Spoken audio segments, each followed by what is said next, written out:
इस रक्षाबंधन की क्या आवश्यकता है, क्यों इसको हम मना रहे हैं। अब रक्षाबंधन का उद्देश्य क्या है कि भाई राखी इसलिए बांधते हैं कि वो हमारी रक्षा करेगा, और भाई की रक्षा कौन करेगा। हम सब का रक्षक कबीर साहब है। कबीर परमेश्वर पूर्ण ब्रह्म परम अक्षर ब्रह्म। ये इस तरह के जो रीति रिवाजें हैं ये हमें पीड़ित करने के लिए है, हमारे को एक दूसरे से दूर करने वाली है। पुण्यात्मा परमात्मा के पानी में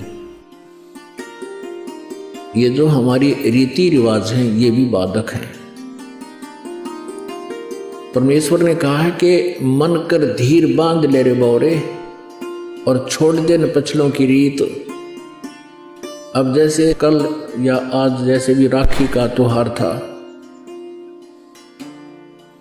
रक्षाबंधन का त्योहार था।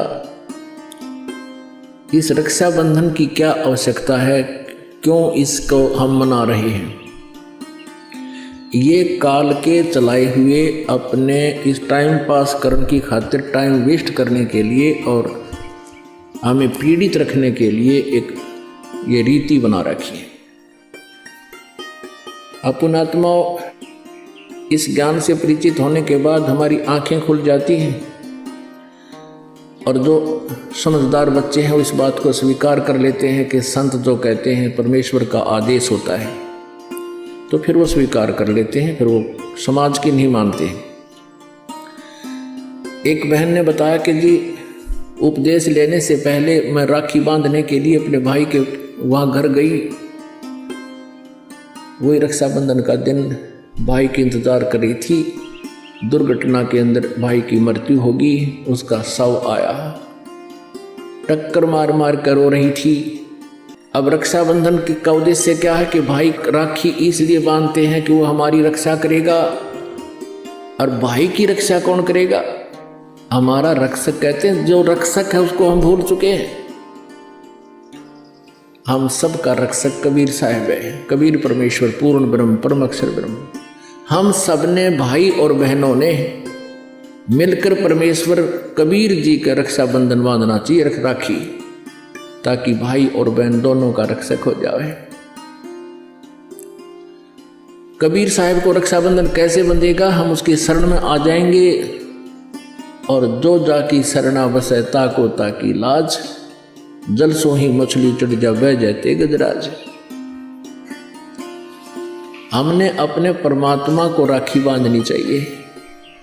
और दूसरा एक और दुख पैदा करती है ये रक्षाबंधन का दिन, जिन बहनों का भाई नहीं, अब वो रोती हैं पिछले कमरों में बैठ कर अकेली, आए हमारा भाई को नहीं, हम किसके राखी बांधेंगे।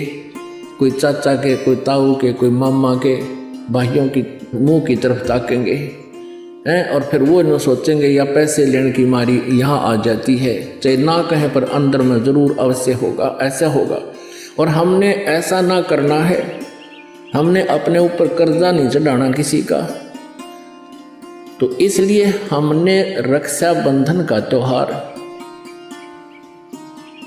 कैसे मनाना है, परमात्मा का नाम ले लेना है। और फिर ये 10वां दिन यहाँ त्योहार होता है, सत्संग होता है, इसमें आकर के हमने इस परमात्मा के ज्ञान को सुनना है।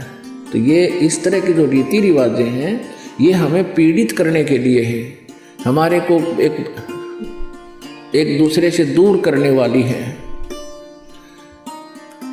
अब रिवाजें बन गई हैं कि बहन राखी बांधना आवेगी, उसको कुछ देना पड़ेगा, एक मजबूरी सी बन गई। तो ये भी हमारे नाते में दरार पैदा करती है। तो पुण्यात्माओं, जिन्होंने परमात्मा पाना है तो परमेश्वर के विधान को अपनाना ही पड़ेगा।